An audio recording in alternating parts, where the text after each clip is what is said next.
Bueno, buen día a todas, a todos. Em, Retomamos el curso por los textos medievales de la península.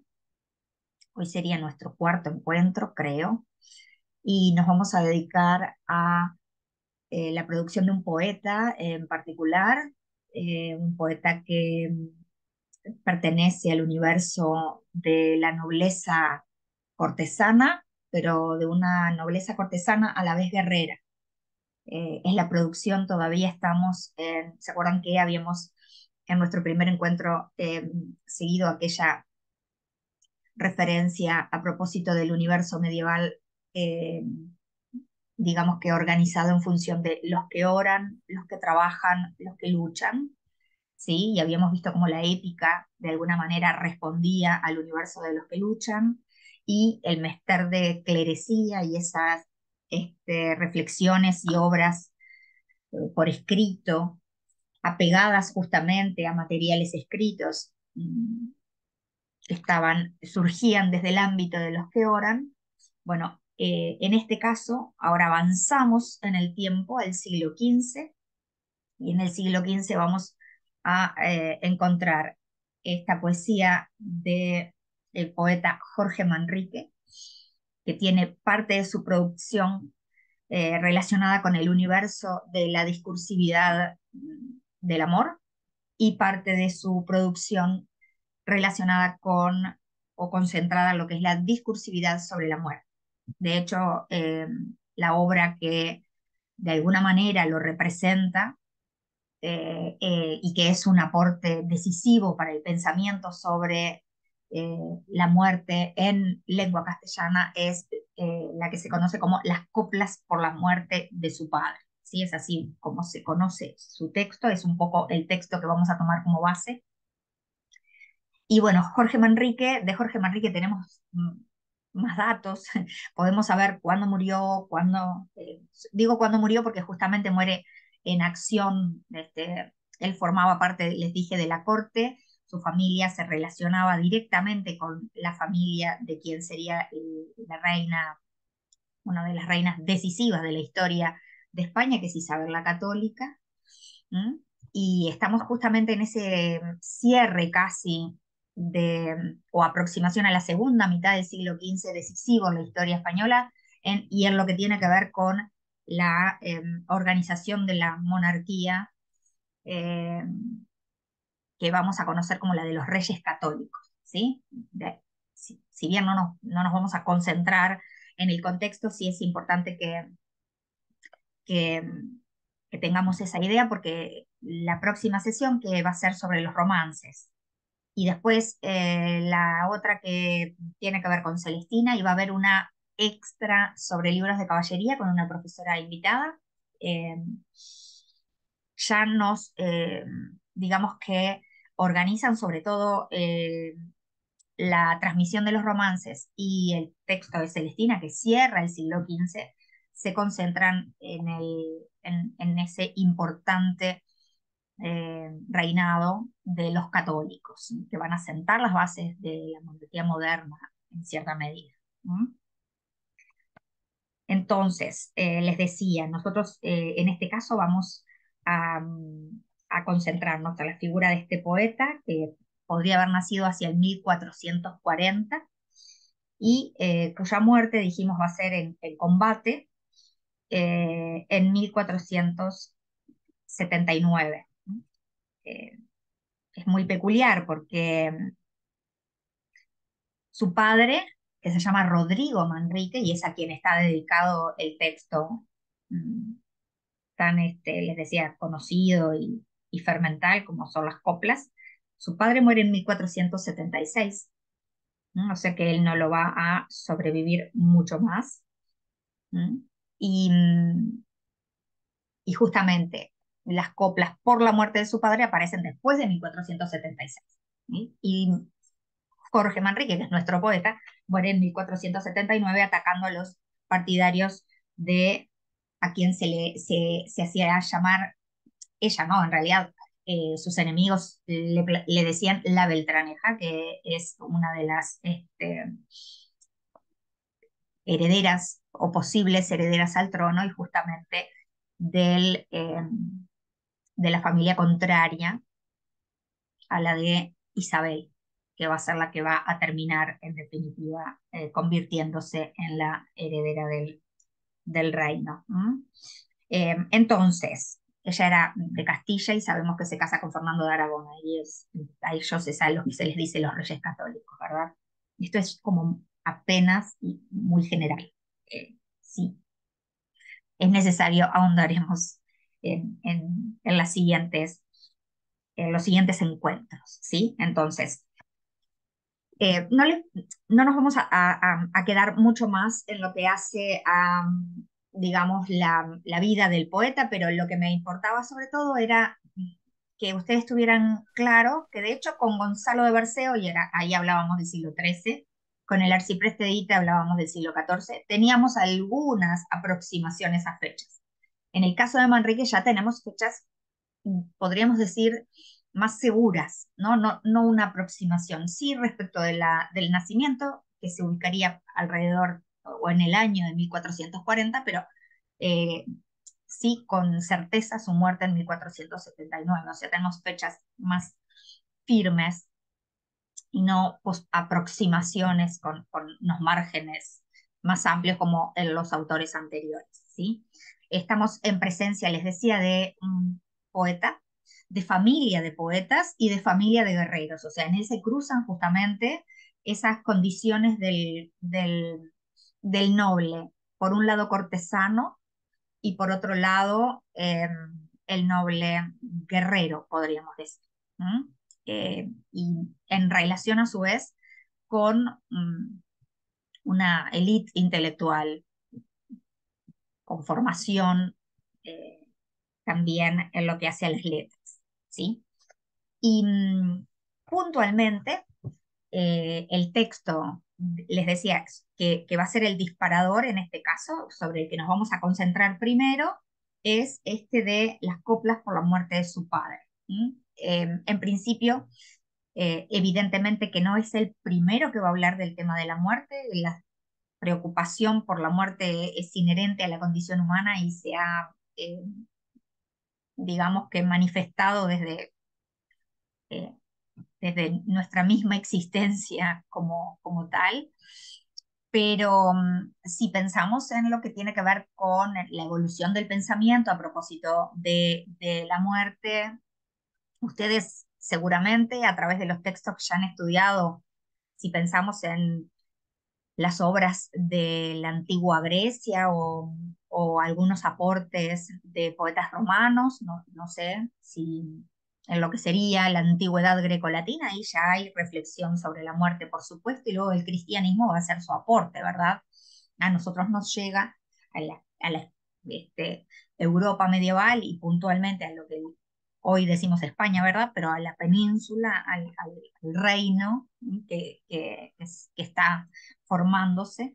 El pensamiento sobre la muerte tiene evidentemente que también una evolución. De hecho, no lo leímos en el libro de Buen Amor, porque bueno, estuvimos pensando desde otra temática lo que hace justamente a ese texto del arcipreste de Ita, pero en el libro de Buen Amor hay justamente una expresión directa sobre el tema de la muerte que probablemente, si nos da el tiempo, la vamos a tener en cuenta para relacionar con la propuesta de Manrique. Y quisiera partir de la idea de justamente de textos que hablan del tema. Así como tenemos textos que se generaron a lo largo de todo este tiempo o sea, desde la antigüedad hasta la Edad Media, es de lo que estoy hablando, obviamente que no se detiene. Eh, Se generaron textos en los que se reflexiona a propósito de la condición humana mortal. Se elaboraron textos en función de esta condición, como también se los elaboraron en función de la condición del tema del amor. Entonces, a nosotros nos llega una literatura que podríamos eh,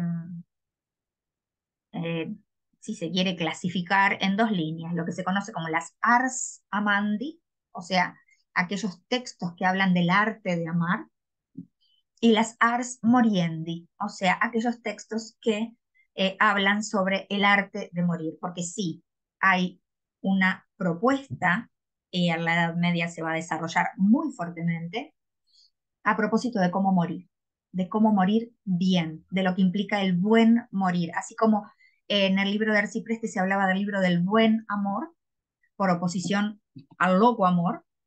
En este caso, cuando se habla de la muerte, hay también una literatura que acompaña la formación de la persona, podríamos decir, para prepararse para esa instancia. Y evidentemente que la iglesia, ¿no?, tiene mucha incidencia, porque la iglesia acompaña con sacramentos, ¿verdad? Por ejemplo, el de la extrema unción.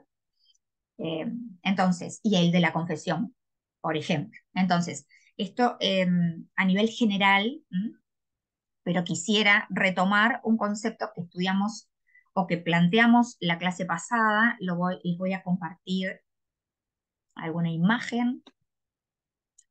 A ver, ¿dónde es que estoy? Acá. Y donde tengo material sobre... ustedes me dicen si se ve. Y se ve la diapositiva. Ahí está, ahí por ejemplo. Mire, yo no sé si les mostré esto en el encuentro pasado, cuando empezamos, cuando empezaba la lectura del libro de Gonzalo de Berceo, Milagros de Nuestra Señora. Él planteaba la idea de que la circunstancia que lo hacía escribir era la de haberse encontrado en un prado, estando él en una situación de romería, yendo en romería, decía, ¿verdad? Y creo que allí, no sé si lo conversamos, pero asumo que sí, planteamos el tema de una concepción de la vida como un camino y por lo tanto la condición humana como un peregrinar. Esta idea de la vida como un camino y de la condición humana como un peregrinar también se remonta a la antigüedad y se remonta también a textos bíblicos, ¿sí? Eh, entonces, aquí yo les estoy compartiendo una imagen de un tríptico de El Bosco. Aquí está cerrado aquí el tríptico y nos pone justamente en escena esa condición del peregrino, de lo que implica el camino, ¿verdad? No tiene la mejor de las definiciones, pero me interesa que vean justamente cómo hay una idea de una senda, pero también hay una idea de unos peligros y posibles distracciones que se van presentando justamente en el camino, ¿no? Esto obviamente tiene toda la intencionalidad, eh, si se quiere, didáctica o incluso moralizante, de partir de la idea que el camino de la vida tiene, digamos que, sus códigos. Y desde lo que tiene que ver con la concepción teológica, perdón, teocéntrica del universo medieval, bueno, evidentemente en ese camino los humanos no deberíamos detenernos, en tanto la importancia de la vida va a estar no tanto en esta que es pasajera, sino en la otra que implica la eternidad y la salvación.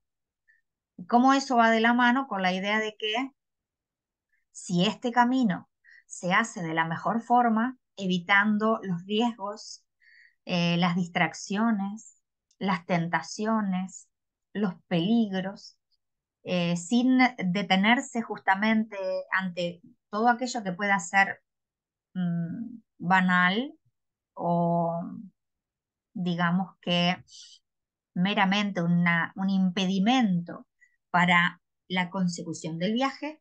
Bueno, eso implicaría que esa otra vida pudiera significar o un premio o una condena, ¿sí? Si han estudiado Dante Alighieri, que creo que lo mencionamos en su momento, la Divina Comedia más o menos está planteándonos eso. Conforme a cómo el individuo vive su vida, las chances, posibilidades en el otro mundo. Dante Alighieri, sabemos y lo mencionamos, siglo XIII, XIV.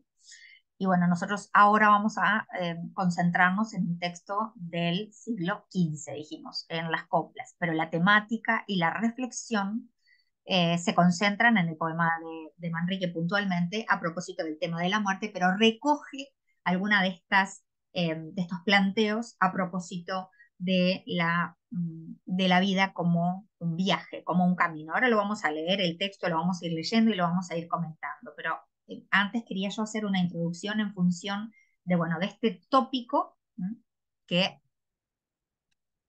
no sé si ustedes tienen claro lo que son los tópicos, si han estudiado tópicos y qué se entiende por eso.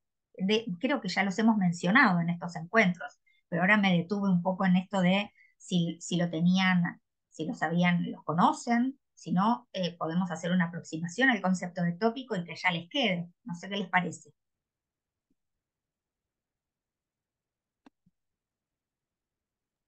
Sí, hola, por mi parte yo los conocía. Bien, yo tengo aquí una aproximación ahí a lo que sería, no sé si se ve ahí, supongo, asumo que sí.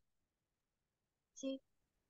Bueno, ahí tienen del material de Curtius justamente lo que significa o de dónde viene la idea de tópica, que justamente tendría que ver con el conjunto de tópicos, ¿sí? O sea, ir a buscar allí ideas concretas para organizar los discursos, ¿sí? Es parte de la retórica donde está el conjunto de tópicos, allí la idea de tópica.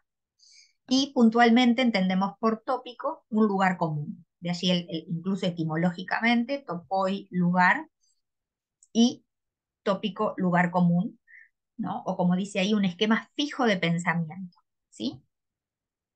Esto tiene que ver con una idea básica que a través de las obras, en el correr del tiempo, se vuelve sobre ella, se la revisita, se pasa de vuelta por allí, por eso la idea del lugar común, ¿no? No entenderlo quizá peyorativamente en el concepto de cliché que se le aproxima, ¿sí? Y que a veces tiene esa concepción un poco peyorativa, pero bueno, no, entendámoslo como una idea que se reelabora, ¿verdad? Entonces, ahí tenemos esto de cómo los tópicos se han perpetuado en general en la concisión del lenguaje muchas veces en esa reducción a expresiones latinas. Entonces conocemos carpe diem, tempus fugit, o a veces dicho fugit tempus también, aurea mediocritas, homo viator, que era del que estábamos hablando justamente. ¿Mm? Y bueno, cómo se siguen reelaborando, pero mantienen esa perpetuación a través de la expresión en latín muchas veces, y como dice allí, como frase lapidaria, en el sentido de que condensa en sí una idea y que es digna de ser esculpida en piedra, ¿no? Entonces, bueno, allí la idea del tópico. Y vean esto del tópico del individuo, de la condición humana, como un peregrino, que yo les decía que nos traslada a textos de la antigüedad. Fíjense, por ejemplo, en el Salmo 1 en la Biblia, eh, como ya se establece justamente esto de la vida como un camino, feliz el hombre que no sigue el consejo de los malvados ni se detiene en el camino de los pecadores.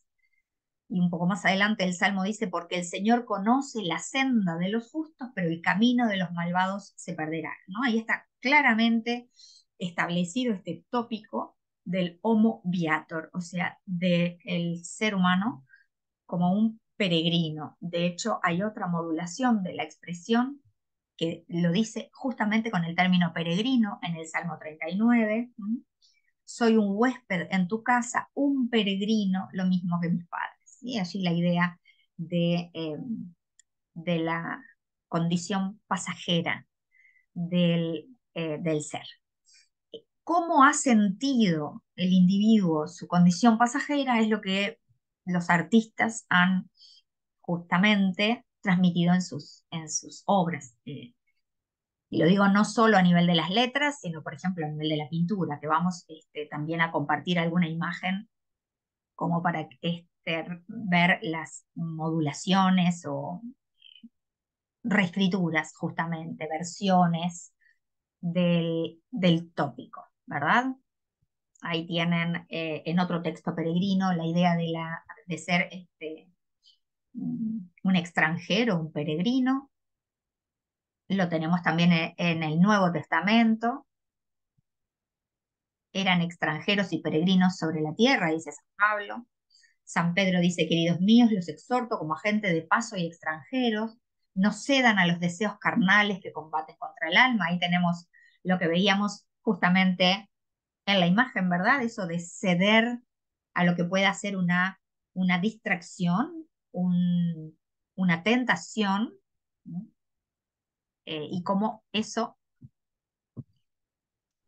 va a implicar que el viaje se pueda dar de una u otra forma, ¿sí? No sé si va quedando claro, traté de, por un lado, confirmar o profundizar o plantear, presentar para aquellos que no lo han visto todavía, esto del tópico.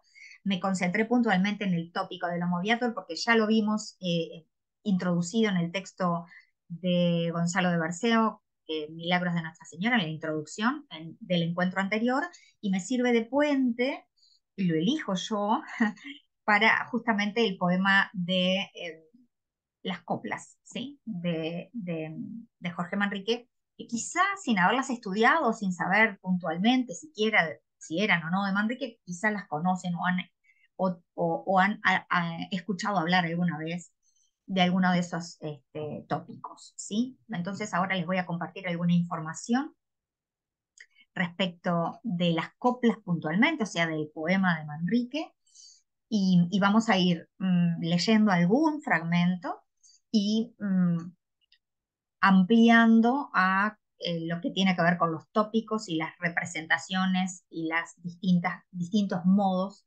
de mostrar y hablar de la muerte. ¿Tá? Me interrumpen las veces que lo necesiten y si quieren hacer un aporte, una pregunta, no más que plantearlo, ¿sí? Entonces voy con las coplas. Aquí.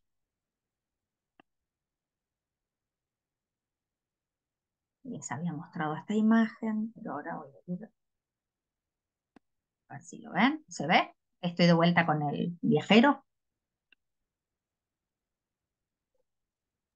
Sí, Bueno, ahí hay una información sobre el siglo XV que tomé de la historia social que les he recomendado siempre y que la tienen en materiales generales, la historia social de la literatura española en lengua castellana. Puse solo Blanco Aguinaga, pero son tres los autores: Blanco Aguinaga, Rodríguez Puertolas e Iris Zabal.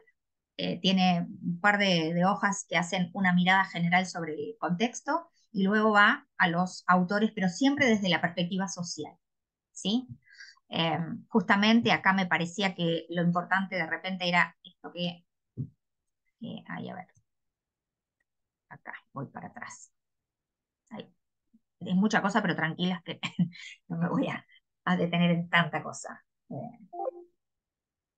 Bueno, justamente, fíjense, yo les hablé de que Manrique Jorge, el poeta, muere en el 79 y muere justamente defendiendo la causa de los reyes católicos. Y les dije que su padre se moría en 1476. Fíjense que en 1474 es justamente cuando sube al trono de Castilla Isabel, que se va a casar con el heredero de la corona, Fernando, que es de Aragón. Y allí entonces estos conocidos como los reyes católicos van a ir afianzando su poder en ese centralismo propio de ese estado monárquico del que les hablé, ¿verdad? Pero puntualmente lo que destacan estos autores a propósito del siglo XV, que es el que vamos a transitar en los últimos encuentros desde hoy, es esto de lo que pasa socialmente, ¿verdad? Tenemos si nosotros hablamos en algún momento de la connivencia de las tres razas, ¿no? Musulmanes y de las tres religiones, perdón, musulmanes, judíos y cristianos, bueno, el siglo XV es el fin de lo que ya venía siendo una crisis, de esa connivencia, de esa convivencia. ¿Mm? Eh, Ahora sí se van a, eh, digamos que, terminar las posibles, los posibles contactos, por lo menos desde lo que tiene que ver con las esferas del poder, ¿verdad? Porque se va a expulsar a los judíos justamente, y eso va a atravesar el tema de la limpieza de sangre, la religión, eh, los prejuicios a propósito de los trabajos manuales. Todo eso va a ir generando una idea de imperio que no lo es todavía, pero que en el siglo XVI se va a configurar como tal. Y, y obviamente que la literatura no va a estar ausente o apartada de eso, ¿sí? Vean que los autores dicen, todo esto será cantado por los de abajo en el romancero, pero también los poetas de los cancioneros. Y ahí habla de la obra de Celestina como partícipes y testigos de ese nuevo mundo, el de la monarquía de los reyes católicos. Esto es lo que tenemos por delante. Cuando hablamos de los poetas de los cancioneros, es Jorge Manrique. Cuando se habla de los de abajo, los que trabajan, es la producción que se recoge en el romancero y una obra como Celestina que va a ser el cierre de estos encuentros, ¿verdad? Ahí tienen un poco lo que he planteado, lo que tenemos para trabajar o para compartir en los encuentros próximos, en este y los próximos. Bien, ¿qué pasa con estas coplas? Primero que el tema de la fecha está en controversia, como lo tienen anotado allí. En tanto, para algunos, la muerte del padre, insisto, en 1476, podría haber sido el detonante que haya llevado al poeta a componer estas coplas. Para otros, en realidad, las reflexiones sobre la muerte ya estaban en el poeta en un largo proceso que se van a cerrar y a concretar con la muerte del padre. Básicamente esas son las dos posturas, digamos que más características, ¿sí? Aquí les dejo, yo después les comparto este material, si ya no está, capaz que ya está, me parece que no. Entonces, bueno, ¿qué lo puede, no? Acá tienen ustedes las distintas lecturas críticas a propósito de esto que hace a la datación de las copias, ¿sí? Eh, Les dejo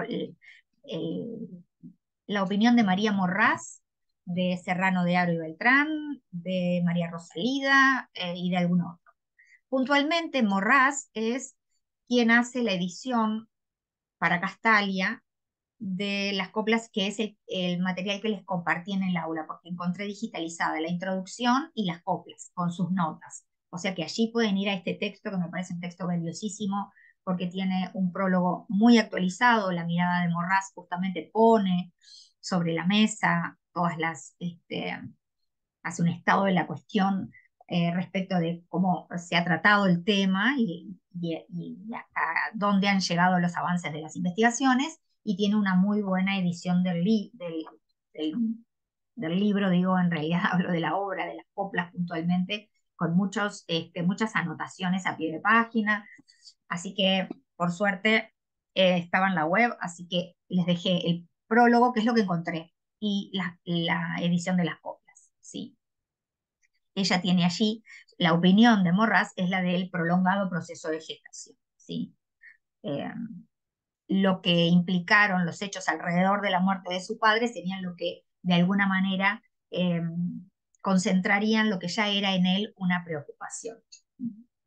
Eh, de hecho, Morras recoge eh, unos digamos que planteos a propósito de la figura del padre de Manrique y de la familia de los Manrique, que algunos de los críticos más clásicos han, digamos que, dejado de lado. En tanto, se entiende que Manrique, el poeta, podría haber necesitado de alguna forma limpiar eh, la figura de su padre y la de su familia, y que por eso las coplas son una literatura al servicio de su propia condición de nobles afines a los reyes católicos, ¿sí? O sea, habría, según Morras y toda una línea de lectura más actual, digamos, una necesidad de Manrique que podría superar lo que puede tener que ver con la mera reflexión sobre la muerte y sobre la muerte de su padre, sino también una intención de poner en limpio el accionar de la familia, puesto en tela de juicio justamente en estas internas, que no eran tan internas porque eran realmente que enfrentamientos muy violentos entre las distintas casas sucesorias, los que estaban a favor de la otra heredera, a la que le decían la Beltraneja, y los que estaban y perseguían la causa de los católicos, que fue la que triunfó. Los Manriques se movieron allí, y bueno, hay quienes plantean esto de que de alguna forma este texto, las coplas por la muerte de su padre, son también una reivindicación de la casta, ¿tá? Y de la familia, del linaje de los Manriques. Bien, los temas en las coplas. Obviamente que la muerte, y ahora vuelvo al tema de los ars moriendi, ¿no? De aquellos textos que circulan en el mundo medieval y que llegan al propio Manrique a propósito de las reflexiones sobre la muerte, ¿sí? Eh, en general, las líneas de pensamiento que llegan al siglo XV, que atraviesan buena parte de la Edad Media a propósito de la muerte, tienen que ver con esto que les decía hoy cuando veíamos la imagen del peregrino y el camino. ¿Mm? Por un lado hay una idea de que la muerte libera al alma de la prisión del cuerpo. Esto viene incluso, podríamos pensar, desde el mundo antiguo, y que por lo tanto la trascendencia espiritual es ya un premio. Dante va un poco en esa línea. Eh, una otra percepción a propósito de esto tiene que ver con la idea de que la vida es, el paso por la tierra es doloroso, y por eso se habla de la vida como un valle de lágrimas, y entonces la muerte otra vez tiene ese carácter liberador de las penas. Y si lo vemos sobre todo desde, esto no va en contra de una perspectiva religiosa, ¿verdad? Pero sí lo pensamos desde el catolicismo imperante como, y del cristianismo imperante como ideología y como fe, entender que la vida es justamente el espacio, ¿no? El transcurrir, mm, en el que el individuo, según sus acciones, por lo tanto es él mismo el que se gesta de alguna manera su lugar en el trasmundo, el individuo con sus acciones va a hacer que el momento de la primera muerte, como decían ellos, o sea, la muerte del cuerpo, habilitara a una posible vida o a una segunda muerte, ¿no? Entonces, de allí la condena o la salvación, ¿verdad? Entonces, eh, como les planteo aquí, hay distintos modos de representación. Por un lado, hay una eh, forma de reflexionar sobre la muerte bastante característica, que se conoce como las danzas macabras o danzas de la muerte, en las que se representa a la llegada de la muerte justamente como una especie de danza en la que todos están invitados a bailar, los importantes jerarquías como reyes, obispos, pero también el pueblo llano. Esa danza macabra eh, era una de las representaciones o uno de los textos a través de los que se reflexionaba sobre el tema de la muerte.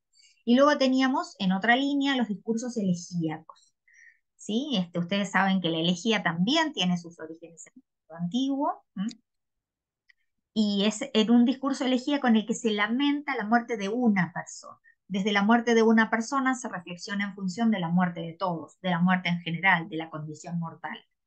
Pero bueno, las coplas justamente se inscriben en la línea de los discursos elegíacos. Y un gran antecedente de las coplas está en el libro de Buen Amor, que mencionamos algo en el encuentro pasado, porque en el libro de Buen Amor el arcipreste, el protagonista, digamos, de de algunos de los eventos que se narran e incluyen en ese proteico libro que es el libro de Buen Amor, el protagonista, el arcipreste, llora la muerte de la vieja mediadora eh, o la trotera o trota conventos, que es el personaje muy significativo que nos eh, deja el libro de Buen Amor en lo que tiene que ver con los asuntos de amores, o sea, están en contacto en cierta medida los dos temas.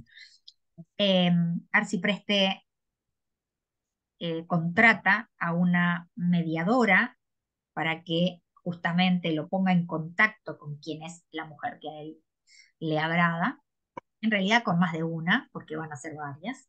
Justamente la figura de la tercerona o de la mediadora, que nace allí, es la trota conventos, que va a ser el gran antecedente de Celestino, ¿sí? En esa línea. Y bueno, cuando la trota conventos muere, Arcipreste crea, ¿sí? Le dedica justamente un discurso elegíaco que se conoce como planto por la muerte de Trotaconventos. Planto significa llanto y es un discurso elegíaco, ¿sí? Como este de las coplas. Tienen notorias diferencias. Quizá los vamos poniendo en diálogo ahora cuando entremos en el texto, ¿sí? ¿Alguna pregunta hasta acá? No. ¿Vamos bien? Por ahora, sí, perfecto. Bien. Bueno, aquí les paso a otras versiones del universo del que estamos hablando. Esta es una pintura, es del siglo XVI, posterior al periodo del que estamos hablando, pero justamente lo que quería era, probablemente, capaz que la conocen, ¿ya la han visto? Es de Bruegel, se llama El triunfo de la muerte, y va un poco de la mano de lo que estábamos conversando. ¿Mm? ¿Cómo eh, reflexionar sobre la muerte? La muerte es algo que, y hoy les hablaba de los ars amandi, perdón, de los ars moriendi, o sea, de los eh, textos en los que se reflexiona sobre el buen morir. ¿Hay una forma de buen morir? Claro que la hay. Y eso tiene mucho que ver con lo que la sociedad eh, va generando en su evolución.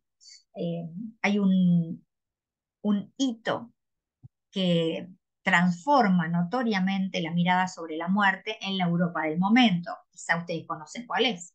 ¿Qué circunstancia realmente eh, transformó la mirada sobre la vida y sobre la muerte, la concepción de la vida y de la muerte que se tenía en el universo medieval? ¿Qué les pasó? La peste negra. Exacto, eso. Bien. Justamente en esta representación de Bruegel, que se llama El triunfo de la muerte, se da cuenta de eso, ¿verdad? A ver si lo puedo ampliar, si me permite esto. A ver, acá quisiera que vean las huestes. Miren, miren los ejércitos. Ven cómo se traslada lo que tiene que ver con la organización social, ¿no? Estamos todavía en un universo de ejércitos, de guerreros, y la muerte aparece como tal, enseñoreándose, victoriosa sobre todo, sobre absolutamente todo. Fíjense, los tenemos en versión ejércitos terrestres, en versión ejércitos como de combate naval, pero también tenemos los estragos, ¿verdad? Miren acá, no se salva nadie, ¿eh? Tenemos los nobles, tenemos las riquezas, tenemos las jerarquías, tenemos la vida cotidiana, eh, tenemos los placeres, el juego, el dinero, el placer, la juventud, la valentía, o sea, nada se salva. Vean las imágenes, miren los ejércitos. Nada queda liberado de la presencia de la muerte. Esa idea de una muerte igualadora, que llega a todos por igual y que no hace diferencias entre jerarquías, poderosos, pueblo, intelectuales, simples, en fin, ninguna de las eh, de los estamentos, está libre de esto, y en ese sentido la muerte iguala. Esto lo vamos a ver justamente en el poema de Manrique también. Pero bueno, elegí esta imagen. Voy a ver si, cómo hago ahora para...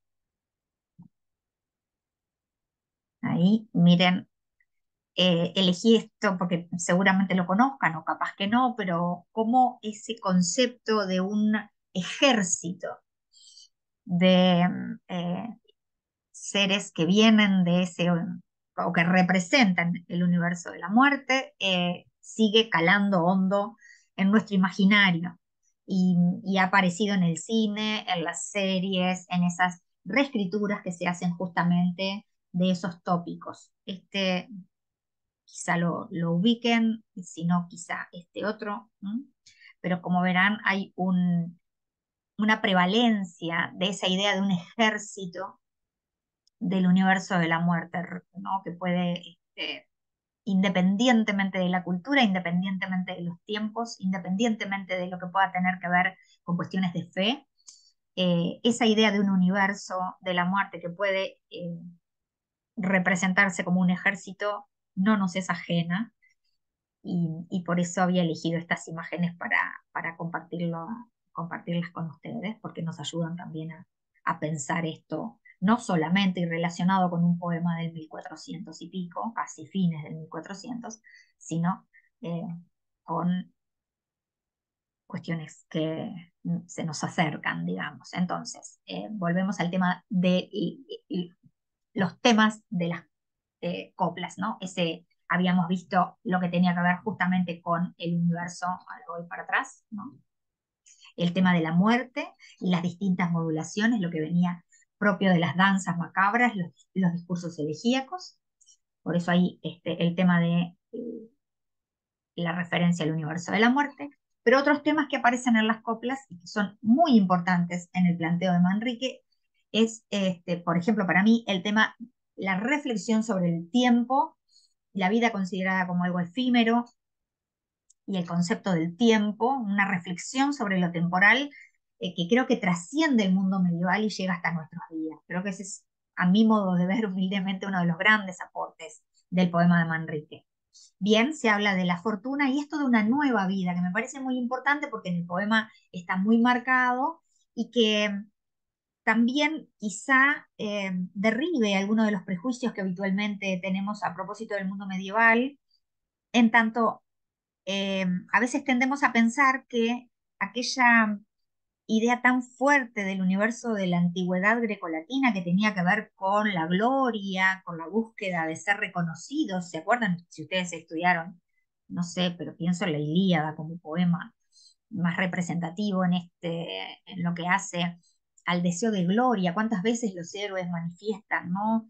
Eh, Eso, de ser reconocidos, el propio Aquiles, pero Héctor, tantos, en fin, como esa idea de una vida que se trasciende en el recuerdo de los otros, llega al mundo de la Edad Media a través de la idea de la fama. ¿M? Eh, y no desaparece, pero obviamente que atravesada por el cristianismo no es una vida valedera. Si la vida terrenal es una vida de peregrinaje, o sea, de la que hay que trascender, la vida de la fama, que implica una forma de trascendencia, no es necesariamente la más importante, puesto que la más importante es la vida eh, eterna, la vida espiritual, que implica un buen morir para poder generar no solo la vida de la fama, sino sobre todo la de la salvación del mundo. ¿Sí? Acá llego al encuadre del cristianismo y puntualmente y específicamente del catolicismo del contexto manriqueño, pero de buena parte de la Edad Media, ¿no? O de toda ella. Entonces, ahí aparecen algunos de los tópicos que vamos a ir encontrando en el poema. Los adelanto ahora, pero los vamos a retomar y por eso me importaba el repaso sobre la idea de tópico. Por ejemplo, el tópico del menosprecio del mundo o de contemptu mundi, ¿sí? Esto de el desprecio de ciertos aspectos de la vida terrenal que se los entiende banales, que se los entiende justamente pasajeros, o como va a decir en algún sentido Manrique, los bienes mentirosos. Y que veíamos en esta imagen de Bruegel que les estaba compartiendo, ¿no? Eh, Esto se relaciona con una ética religiosa, como tienen allí planteado, porque es la idea de que en la vida el individuo se va preparando, se va perfeccionando y por lo tanto no se va a dejar engañar por estos bienes terrenales. Aquello de que en el camino no había que distraerse, no había que tentarse con las pasiones, los deseos que pudieran demorar lo que implicaba la perfección del camino, ¿verdad?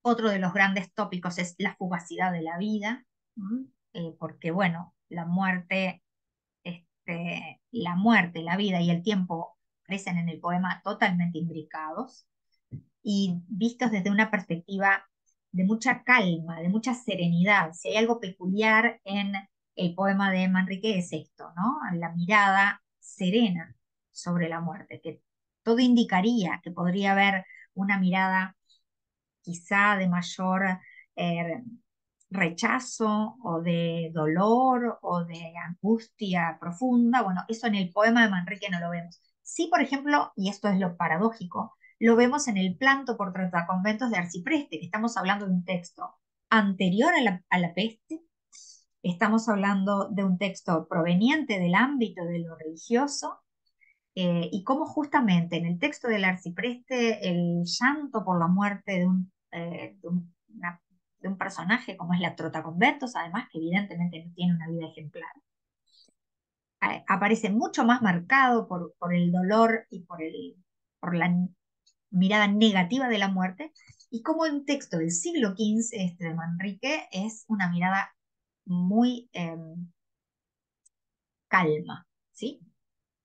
Bueno, y otro de los tópicos que vamos a encontrar en el poema es el de la pregunta ubi sunt, ¿dónde están?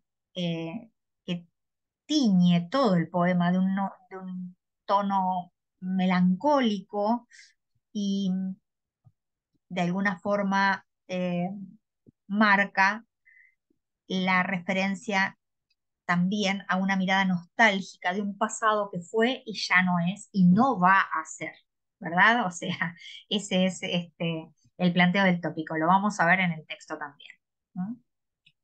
Bueno, acá hay otros tópicos, la vanidad de vanidades, la inestabilidad de las cuestiones terrenas, ¿no? Nadie puede estar seguro y eso va de la mano con el motivo de la rueda de la fortuna, que es el símbolo justamente de la inestabilidad, de la vulnerabilidad.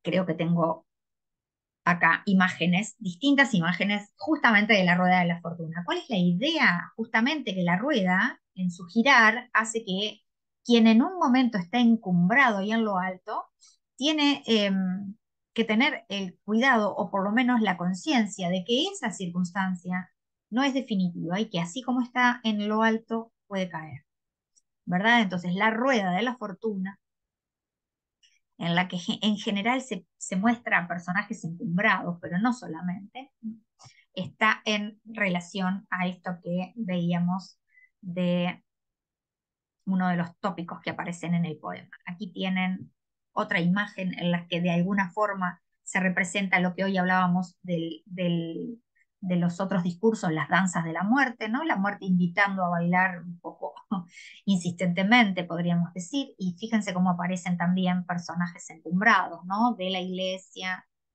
de la, eh, de la nobleza guerrera. Aquí tenemos la llegada de la muerte en lo cotidiano y sobre todo en lo que tiene que ver con lo relacionado con los bienes mundanos, eso que decíamos hoy de los bienes mentirosos, por ejemplo, las riquezas. En el momento en el que alguien está contando sus riquezas, no es como casi la deuda con la muerte, ahí está la deuda cobrando, perdón, la muerte cobrando. Aquí tenemos otra imagen. Estas son, como verán, en este caso, distinto, bueno, aunque no sé si tan distinto, pero una mirada que muestra la muerte como algo bastante truculento, desagradable, no es de los peores, porque ese es uno de los rasgos que no aparecen, y era lo que le decía, lo que no aparece en Manrique es justamente la desesperación ante la muerte o la muerte como algo horroroso, truculento, grotesco, que eran otras representaciones de la muerte en la época. Aquí eh, vieron que son además pinturas, vitros, tenemos una moneda, la muerte ahí, miren qué desagradable este, esa representación, a la joven, bella, atrapada justamente por el horror de la muerte y la degradación. Este es un grabado de Durero, porque este es un tópico también, el de representar la muerte apareciéndosele al guerrero, al caballero. Está la muerte con este también lo puedo acercar, ese detalle, ahí me interesa el detalle, vean, del reloj de arena. La muerte además aparece como un ser mm, barbado, pero a la vez con algo de, no sé si decir demoníaco, porque en realidad el demonio está acá. Y se le presenta al guerrero justamente en su camino, y es el guerrero fuerte, probablemente victorioso, ¿no? Que va de paso. Pero ahí están, ¿no? Las advertencias para no distraerse, para no sal- salir de lo que es el- digamos que este tema del que venimos hablando, que es prepararse para la muerte. Les elegí también esta otra imagen, no sé si la conocen, esta película casi que podríamos decir de culto, que es El Séptimo Sello, donde tenemos una mirada, de hecho, que recrea justamente un universo medieval, porque tenemos el guerrero que juega una partida de ajedrez con la muerte. Evidentemente la que va a ganar es la muerte, pero bueno, es esa idea del poner la vida al tablero. Esto lo va a decir y con esas palabras Manrique. En el tablero se juega la vida y se juega con ella, que evidentemente tiene todas las de ganar, ¿verdad? Así que probablemente conozca la película, tal vez no, de culto. Y esta representación aquí que nos muestra todo lo que les decía hoy, ¿no? El arte eh, representado en el instrumento musical, el valor representado en la espada, las riquezas, el ocio a través del juego, los dados, acá, la, eh, el intelecto, la belleza, la juventud, en fin, todo enseñoreado por la muerte. Ahí. Profusión de imágenes y representaciones del universo de la muerte, ¿verdad? Bueno, entonces ahora vamos puntualmente a leer algunos fragmentos del poema después de esta introducción, que ya nos fue adelantando, y quiero compartirles el tema de la forma del poema. El poema está compuesto por 40 estrofas que se las conoce incluso como las coplas manriqueñas, se le da lugar eh, lo notable del poema y la trascendencia que tuvo generó que se hable de copla manriqueña. Pero ¿en qué consiste la copla manriqueña? Se la conoce como copla de pie quebrado, es una doble sextilla, ¿sí? O sea, son estrofas de 4 versos, que son de 8 sílabas, y 2 que son quebrados, o sea, de 4. Eso va a dar una musicalidad muy particular al texto, ahora lo vamos a ver en la lectura, que acompaña perfectamente con su ritmo, con sus consonancias, con lo que hace justamente a la forma musical, eh, acompaña el ritmo reflexivo y sereno del que les hablaba, ¿verdad? Eh, Rima consonante y 2 sextillas, ¿verdad? Aquí lo tenemos en el comienzo del poema, está la primera copla. Recuerde el alma dormida, avive el seso y despierte contemplando cómo se pasa la vida, cómo se viene la muerte tan callando. Cuán presto se va el placer, cómo después de acordado da dolor, cómo a nuestro parecer cualquiera tiempo pasado fue mejor. Bueno, este es el comienzo del poema, la primera de las coplas. Ahí tienen la doble sextilla, el pie quebrado, contemplando, tan callando, da dolor, fue mejor, ¿sí? Como ese quiebre del verso a su mitad, digamos, a su hemistiquio, eh, condensa lo que se plantea, ¿verdad? Entonces, fíjense que el poema se inicia con una exhortación. Recuerde el alma dormida, avive el seso y despierte. ¿No? Fíjense esa exhortación que de alguna manera nos remite, una vez más, a aquel verseo que se encuentra en el Prado, pero sobre todo al Dante que se pierde en la selva y que dice no recordar cómo llegó allí, tan adormecido estaba cuando abandoné el camino, dice Dante. Fíjense que esto es justamente la recuperación de ese planteo que hace también Dante respecto de cuán fácil es en el correr de la vida, en el día a día, dormirse, estar, no estar en vigilia, no estar atento. Por eso esto de avive el seso, ¿verdad? Que el intelecto esté atento, porque si hay algo de lo que no tenemos ninguna duda, es de que la muerte llega. Y vean la imagen que elige el poeta a propósito de la muerte. Dice que la muerte viene tan callando. ¿No? Y la opción por los gerundios, no me puedo detener en un análisis eh, más, digamos, particularizado en cuanto a la construcción, pero lo van notando, lo dejo al pasar, ¿verdad? Pero bueno, la opción por determinados tiempos verbales, por determinadas imágenes, por los tópicos, por determinados recursos estilísticos, algunos los vamos a mencionar, evidentemente, pero bueno, están todos ellos en función de estos temas de los que estuvimos hablando antes. Pero definitivamente el poema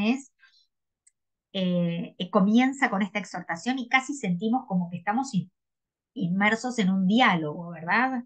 De alguna manera, el poema podría eh, sugerir eso. Y esto es la invitación, por eso hablo de una exhortación, a pensar lo que hace a la muerte, o lo que se conoce en el momento como la meditatio mortis, ¿sí? Pero bueno, les compartí esta estrofa porque ahí tienen la forma y tienen la propuesta del tema, ¿no? Recuerde el alma dormida. Si el alma está dormida, necesita despertar para tomar conciencia y contemplar cómo se pasa la vida, cómo se viene la muerte. ¿No? Vean el juego ahí del paralelismo. Y luego redobla la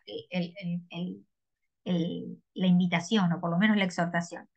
Cuán presto se va el placer, o sea, cuán rápido se va el placer. Hoy hablábamos de los bienes mentirosos, ¿verdad? Bueno, el placer, cuán rápido, y dice, cómo después de acordado da dolor.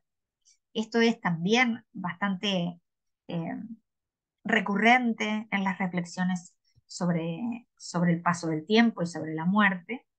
Y sí, no sé si estudiaron, supongo que estudiaron si no en los cursos de literatura de la carrera, por lo pronto en el liceo, muy probablemente algunos hayan estudiado, y vuelvo a Dante, el canto quinto, el de los lujuriosos, no sé si lo estudiaron, el de Paolo y Francesca,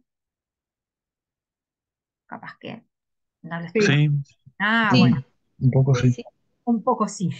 Bueno, si no se acuerdan, pero probablemente sí, cuando Virgilio le dice a Dante que llame a esas almas que van más ligeras y que van juntas para preguntarles lo que quiera, y es Francesca la que toma la palabra y cuenta cómo fueron las cosas. Una de las cosas que va a decir Francesca es eh, esto de cuánto cuánto duele acordarse del tiempo feliz en la miseria. Es eso lo que ella plantea, ¿no?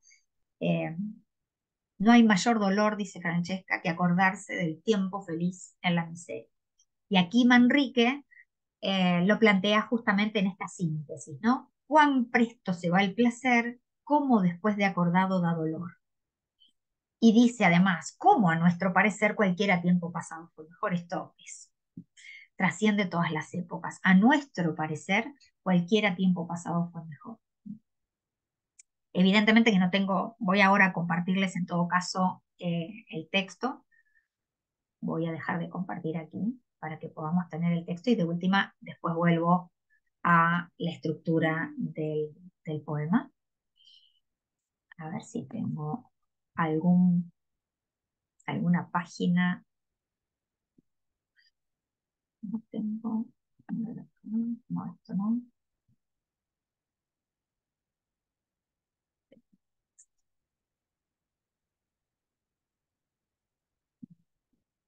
Denme. No, no quiero compartir esto, es un material teórico. Voy a buscar a ver si lo tengo. Acá tengo el texto. ¿Es esto? Sí. No, este tampoco. Sí, aquí lo encontré. Entonces, compartimos un poco el texto. Ahora voy a volver a compartir con ustedes.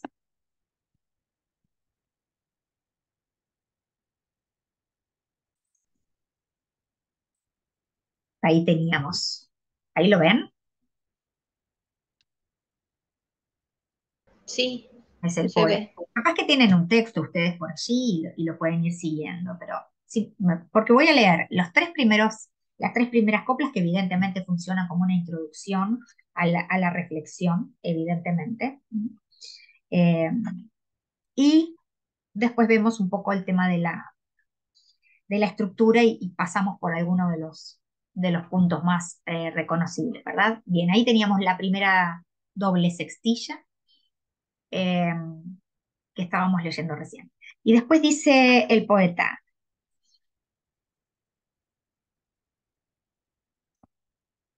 ahí ven, pues si vemos lo presente como en un punto se es ido y acabado, si juzgamos sabiamente, daremos lo no venido por pasado. No se engañe nadie, no pensando que ha de durar lo que espera, más que duró lo que vio, pues que todo ha de pasar por tal manera. ¿Sí? Ahí aparece justamente, y vean cómo se insiste aquí en esto de que no hay que engañarse, ¿sí? Si juzgamos sabiamente, dice, antes había dicho avive el seso, despierte, recuerde. ¿M?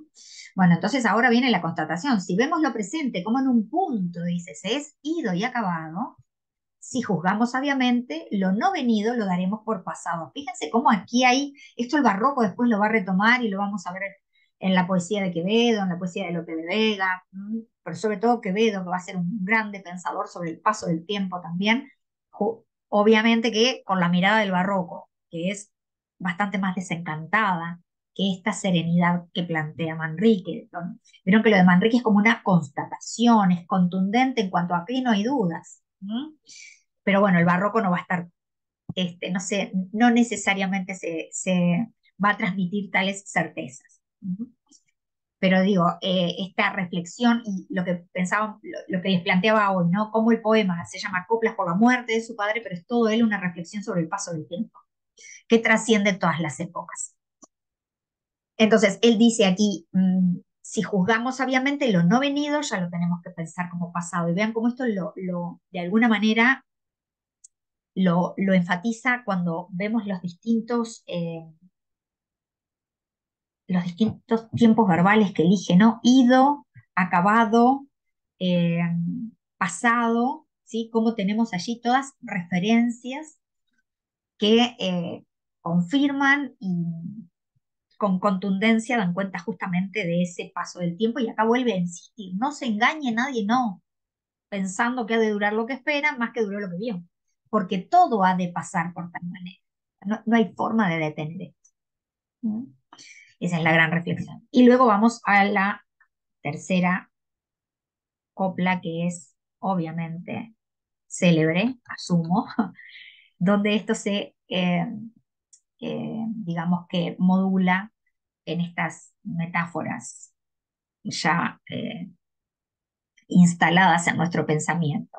Nuestras vidas son los ríos que van a dar en la mar, que es el morir. Allí van los señoríos derechos hacia acabar y consumir. Allí los ríos caudales, allí los otros medianos y más chicos. Allegados son iguales los que viven por sus manos y los ricos.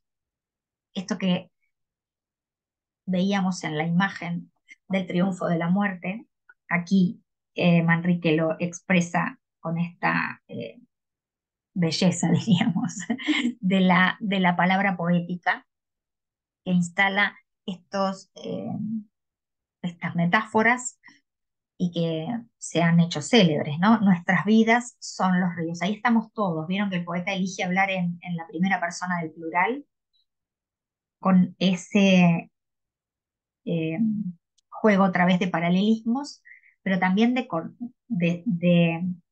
contrastes en algún sentido, ¿sí? Y como aquí aparece aquel tópico del que estábamos hablando, que es el del tiempo fugitivo, ese tiempo que se nos va de las manos. La mejor imagen como para dar cuenta de eso es la del agua, ¿no? Y allí es donde el poeta instala las metáforas. Nuestras vidas son los ríos que van a dar en la mar, que es el morir. Vean la diferencia, si bien hay un compartir la idea del curso de agua, el mar y el río, pero la diferencia entre uno y otro. Por un lado tenemos la imagen del río, que tiene qué características, evidentemente, que sugiere el río. Y les pregunto, a ver si quieren participar.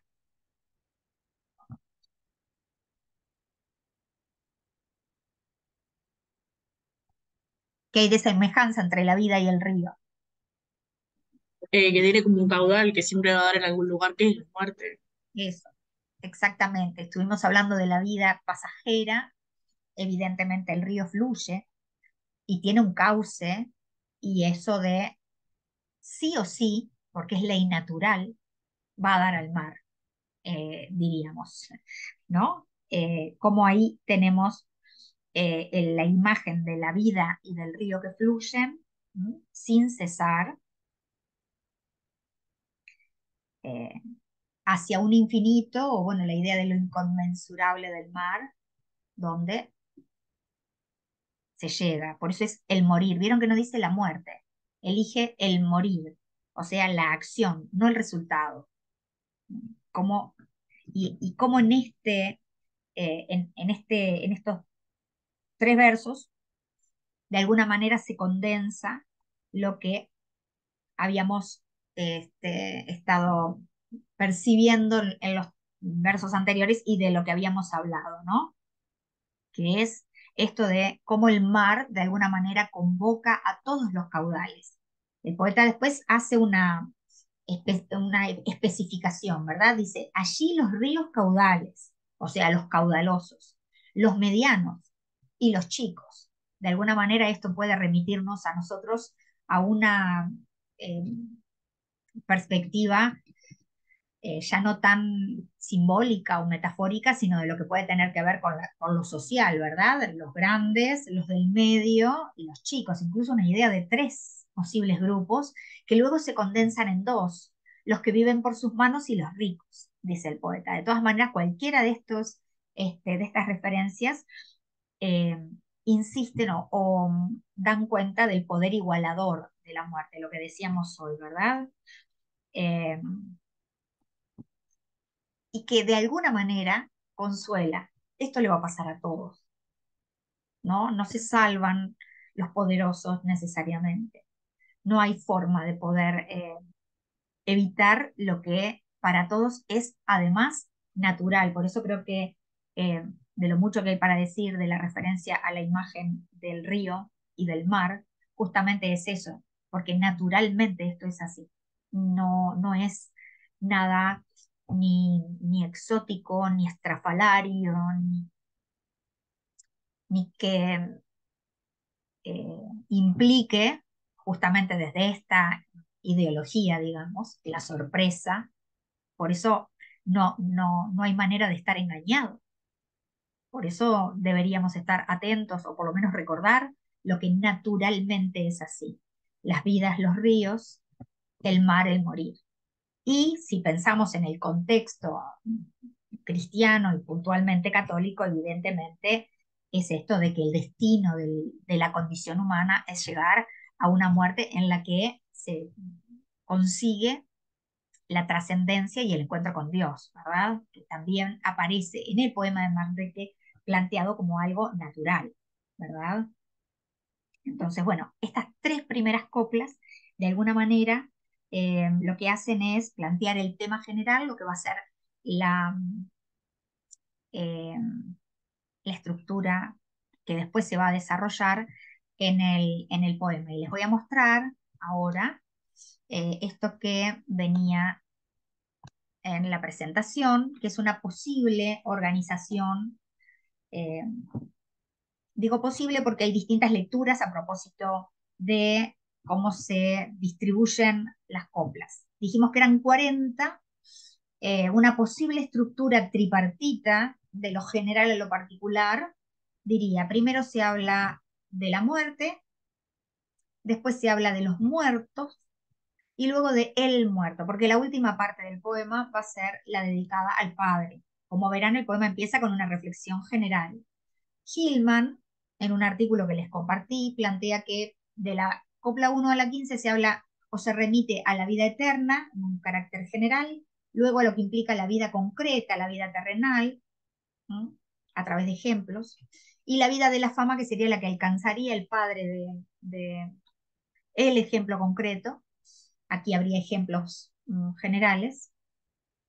Y la de la fama sería la que alcanza a través de este muerto ejemplar, que es propio de los plantos y de las elegías, elegir el muerto ejemplar, que va a conseguir la salvación, ¿sí? De hecho, un poco es ese el planteo, ¿no?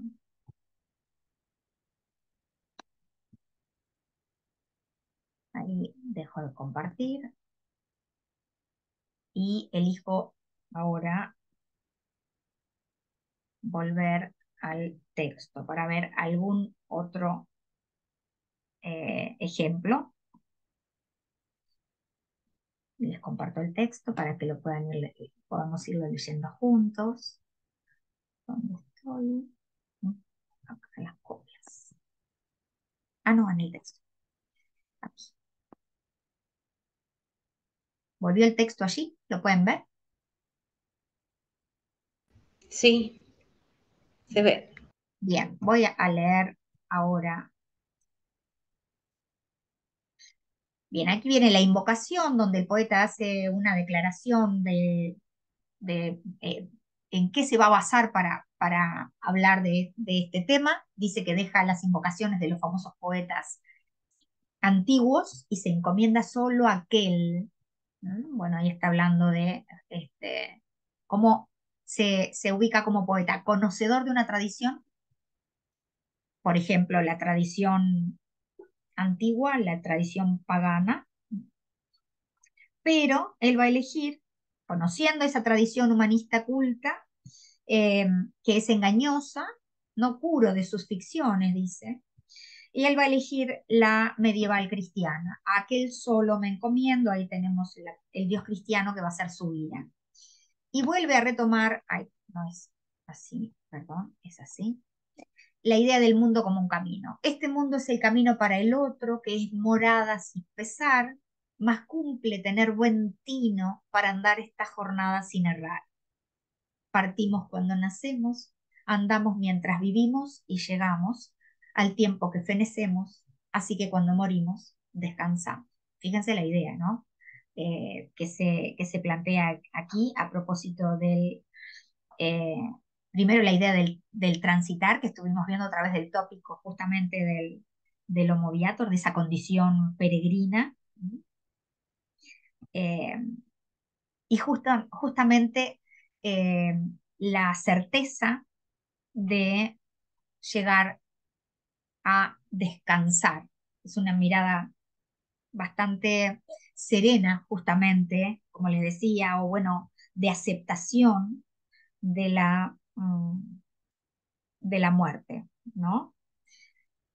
Justamente estuvimos viendo intertextualidades con Biblia, vieron que la idea del camino aparece de gran tradición bíblica y es un poco la tradición que él ha elegido, según ha dicho antes. Así que volvemos a ver la vida como un camino que vimos en el Salmo 1 y en otros textos, ¿no? La imagen de morada como lugar donde descansar, al cual llegar luego del viaje, ¿verdad? También aparece allí como la posibilidad de la vida eterna, de la vida verdadera, que es trascendente y espiritual, ¿no? Pero una vez más la exhortación, cumple tener buen tino para andar esta jornada sin errar, ¿sí? Ahí está otra vez la advertencia. Y fíjense que no hay, por el momento, una mirada muy negativa de la vida, en tanto es la única manera que tenemos para poder ganarnos la otra. O sea, sí o sí transitamos por este camino y por eso es importante en esta jornada evitar errar. Lo que él va a hacer después, justamente, es eh, dar cuenta de cuáles pueden ser aquellas interrupciones o aquellas distracciones que podrían mm, preocupar o detener. ¿M? Y acá en esta copla dice él, ved cuán poco valor son las cosas tras que andamos y corremos, que en este mundo traidor, aún primero que muramos, las perdemos. De ellas deshace la edad, de ellas casos desastrados que acaecen, de ellas por su calidad en los más altos estados desfallecen, ¿no? Entonces allí, primero que nada, se habla de mundo traidor, ¿sí? Esto que el mundo engañoso del que nos viene advirtiendo, porque bueno, miren esto. eh, Aquí decíamos, ¿no? La idea del mundo traidor, por un lado, el tema del tiempo, representado aquí, o el paso del tiempo, en lo que dice la edad, ¿m? Casos desastrados, haciendo referencia a la fortuna, como aquí aparecen los tres grandes temas que son tiempo, fortuna y un poco esto del engaño, de la tentación, podríamos decir, son los responsables de, eh, de impedir a la condición humana cumplir con lo esperable, que es la buena muerte. Por eso se va a hablar de los bienes engañosos y él los va a ir desarrollando. Esto se conoce como el tópico que adelantamos antes, que es de contemptu mundi o menosprecio del mundo, ¿sí? Y entonces aparece desarrollado. Fíjense, decidme, vean la opción del poeta por interpelar. Decidme la hermosura, la gentil frescura y tez de la cara, la color y la blancura. Cuando viene la vejez, ¿cuál separa? Las mañas y ligerezas y la fuerza corporal de juventud, todo se torna graveza cuando llega el arrabal de senectud. Entonces ahí tenemos, por un lado, la hermosura, ¿no? Cuán frágil es la hermosura. Esto es un típico bien mentiroso, ¿no? La belleza y la juventud, la fuerza corporal.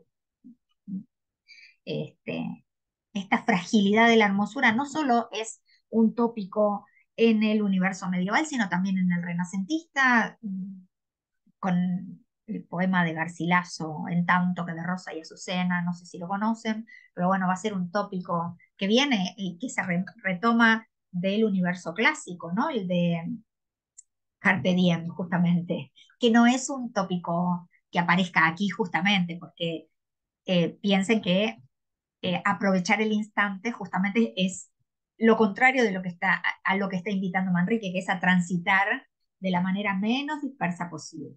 ¿Sí? La antigüedad grecolatina invita a aprovechar el instante, a disfrutar del momento. Lo que dice el universo medieval a través de los versos de Manrique es no detenerse, es un bien engañoso. No aprovechen lo que pueda detenerlo, sino justamente seguir, ¿no? Entonces ahí tenemos eh, primero la referencia a la juventud y a la belleza como cuestiones pasajeras.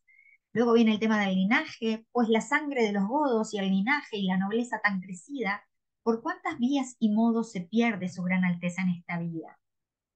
Ahí se reflexiona sobre las riquezas, sobre lo heredado, el poder, los señoríos, ¿sí? No solo lo que pueda tener que ver con eh, lo material concreto, como puede ser la riqueza, sino lo que implica en cuanto a poder y lo que tiene que ver con los linajes, ¿sí? De alguna manera, estos también son esos tópicos del menosprecio del mundo. O sea, aquí no está el valor, aquí no está, aquí no es lo importante, esto no debería distraer.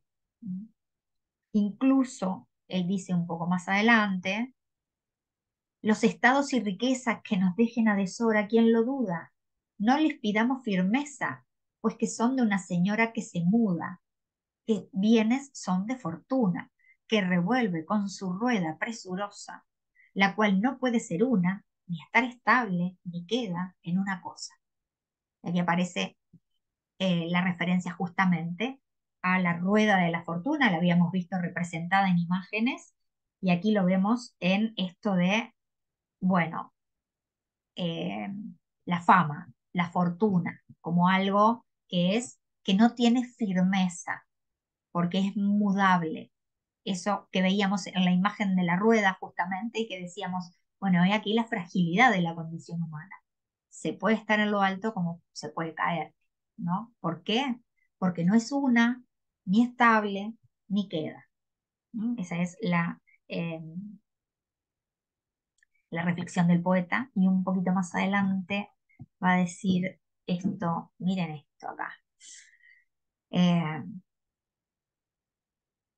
por eso no nos engañan, pues se va la vida apriesa como sueño, y los deleites de acá son en que nos deleitamos temporales, y los tormentos de allá, porque ellos esperamos eternales. Bueno, aquí hay evidentemente un contraste entre lo que puede tener que ver con los deleites y los tormentos, el acá y el allá, lo finito o temporal y lo eterno. Fíjense cómo el poeta ahí eh, en media estrofa o en una sextilla, ¿no?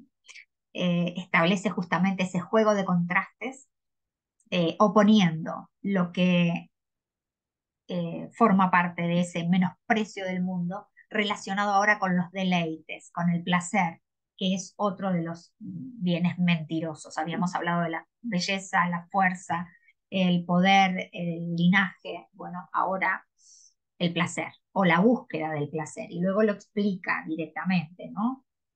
Los placeres y dulzores de esta vida, ¿no?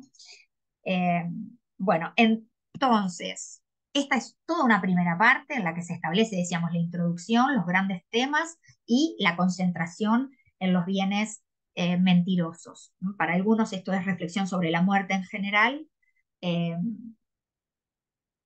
y hay un segundo momento que va a estar caracterizado por el tema de la pregunta.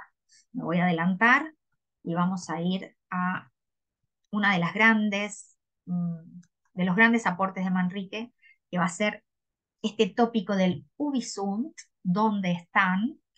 Eh, lo que va a hacer Manrique va a ser actualizar, el tópico también viene del mundo de la antigüedad, de las preceptivas eh, grecolatinas, latinas sobre todo, pero eh, lo que plantea Manrique es, por un lado, una vez más, conoce el modelo, conoce la tradición que hereda, era común en reflexiones sobre la muerte que apareciera este tópico del ubi sunt, que es la pregunta ¿dónde están? Vean que él dice, ¿qué se hizo el rey Don Juan? Los infantes de Aragón, ¿qué se hicieron? ¿Qué fue de tanto galán? ¿Qué de tanta invención que trujeron? ¿Qué se hicieron las damas? Sus tocados y vestidos, sus olores. ¿Qué se hicieron las llamas de los fuegos encendidos de amadores? ¿Qué se hizo aquel trobar? Las músicas acordadas que tenían. Este pasaje del poema se tiñe justamente de nostalgia y siempre en ese tono melancólico, que no sé si lo han percibido, pero creo que es bien característico. Pero bueno, viene esto de la pregunta. Antiguamente las preguntas se hacían, eran muchas, con muchos representantes conocidos que podían ir desde el Génesis hasta el presente. Y lo que hace Manrique es acotarlo. Él lo explica esto, yo no me detengo en todo el poema porque no puedo, pero está planteado en la copla anterior. Él va a decir que no se va a ocupar de los troyanos ni de esos, ya sabemos lo que hicieron, dice. Entonces lo que va a hacer es acotar en el tiempo, acotar en el espacio y acotar en lo que tiene que ver con el número. Y entonces va a ir concretamente a personajes políticos conocidos por los contemporáneos, no muy lejanos en el tiempo, apenas un par de generaciones a lo sumo, y a un universo reconocible, y va a acotar. A mí me gusta siempre recordar, y por eso lo tenía en el otro esquema, que es lo que yo le digo el Ubisoft criollo, que probablemente conozcan ustedes, la canción que dice, no lo vieron a Molina que no pisa más el bar, ¿sí? Y ahí dice, ¿dónde está la gran muñeca que no trilla el bulevar? Bueno, ahí tenemos nosotros el tópico, lo conocen el tema, ¿verdad? Sí, Bueno, ahí tienen una versión criolla, le digo yo, nuestra, de este tema. Y cómo también allí aparece el tópico del Ubisunt, clarísimo, casi que en línea manriqueña. ¿No? Esta noche es de recuerdo, este brindis, ¿no? Ahí está. Bueno, obviamente que no está en un encuadre de cristianismo medieval como el de Manrique, pero es justamente la pregunta eh, jus- justo y a propósito de la condición pasajera de nuestra existencia. Y se pregunta por conocidos. No lo vieron. A ver, quería ver si lo encuentro para mostrárselos que lo tenía el fragmento, pero bueno, sí, es muy conocido. No creo que sea necesario que se los muestre, pero lo había puesto aquí en el tópico de Louis Zoom. ¿Mm? A ver si.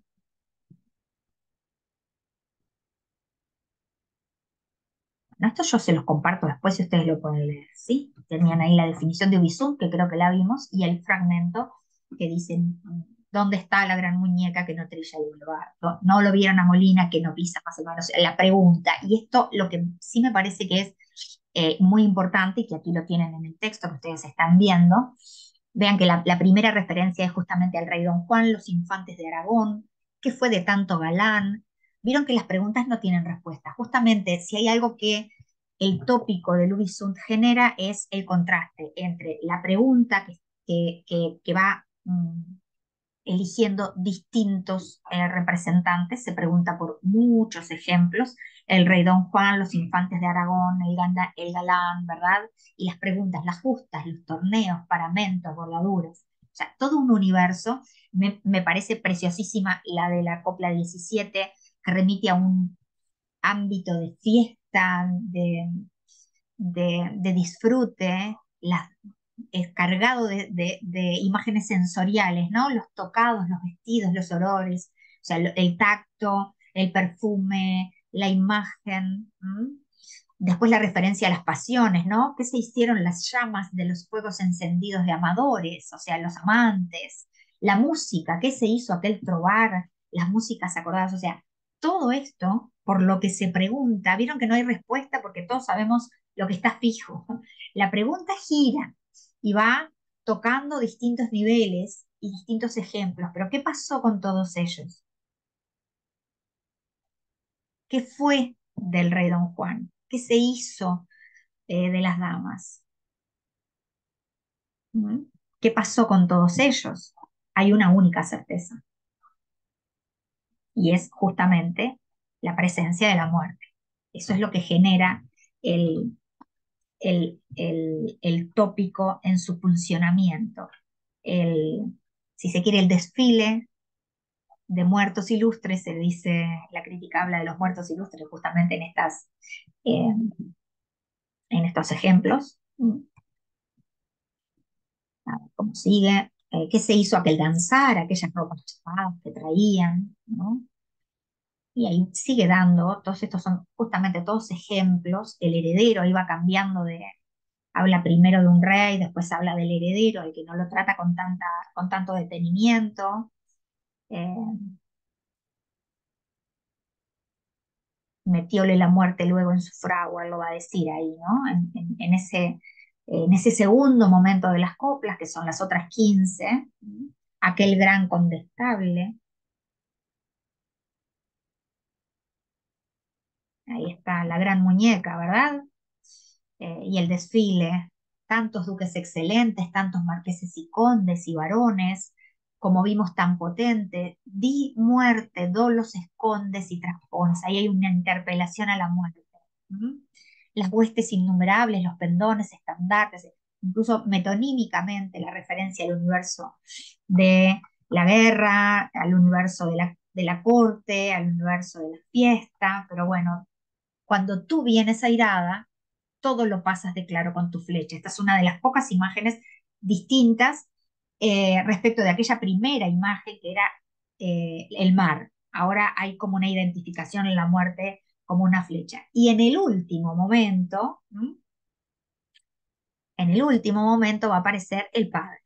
¿Tá? Y ahí viene el cierre de las coplas con las otras, las últimas coplas, en donde él presenta al padre que parece haberse liberado de todo esto, ¿no? Aquel de buenos abrigos, amado por virtuoso de la gente, el maestre don Rodrigo Manrique, tan famoso y tan valiente, sus hechos grandes y claros no cumple que los claves pues lo vieron, ni los quiero hacer caros, pues que el mundo todo sabe cuáles fueron.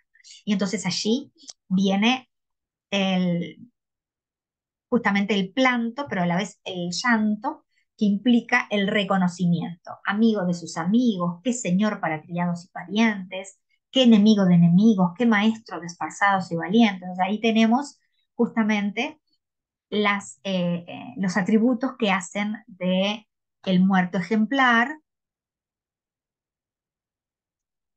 ¿no? En Ventura Octaviano, Julio César en Vencer, obviamente que esto es lo que él entiende de su padre, ¿verdad? Es la exaltación de todas las virtudes de su padre que en realidad parecen mucho más un arete propio del mundo antiguo que lo que podrían ser las virtudes cristianas, que también están, pero como ustedes verán, Octaviano, Trajano, Antonio, Marco Aurelio, él lo pone, lo iguala con grandes figuras de la política, porque bueno, está destacando su condición de noble. Creo que lo que decía Borrás a propósito eh, de defender la estirpe, aquí Manrique está haciendo eh, genialmente porque es un poeta muy bueno, pero bueno, apostando por su linaje, ¿verdad?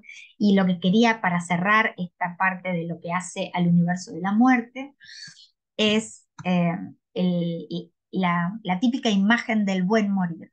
¿Cómo se prepara el cristiano para el buen morir? Bueno, tiene sus opciones. Hay sacramentos, la confesión y la extrema unción.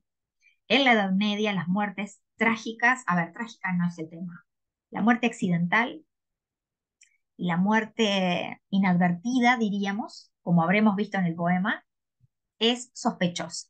Aquel que muere de un accidente o el que muere, mm, digamos que violentamente, si no es por causas reconocibles, que eran, por ejemplo, en la guerra, por una enfermedad concreta, las mujeres en el parto, la vejez, o sea, lo que era esperable eh, se entendía como que era un buen morir y para eso había que prepararse.